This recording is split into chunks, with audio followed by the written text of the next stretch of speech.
when you take your Broadfork and you pierce the ground and you pull it back, different from a rototiller, you're not getting powdery soil, right? You're splitting the ground open, like you're putting vertical cracks into the soil.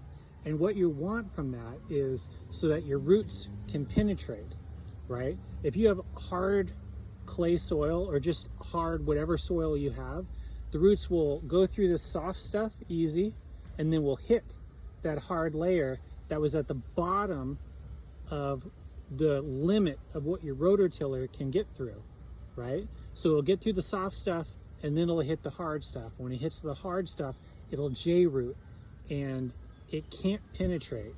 So the magic of the Broadfork is it can get down there and split the soil, and it'll split deeper than what you see. It'll go deeper than those tines because you're opening the ground, right?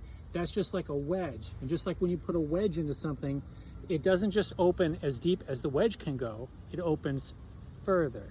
And that's what you're trying to do when you use a Broadfork. So if you were to till, right, what's happening is you get like sort of a powdery soil, right? This is not what a Broadfork does. I did this because I just dug up grass, right?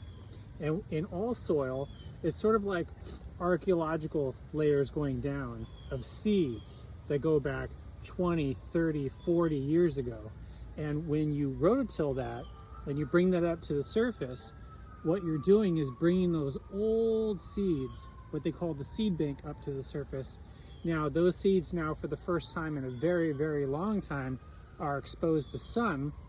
They will sprout, and you will be dealing with weed seeds for a very long time, right?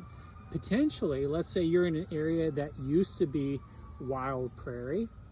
Well, if you dig down and expose those seeds, potentially you'll be getting seeds from wild prairie.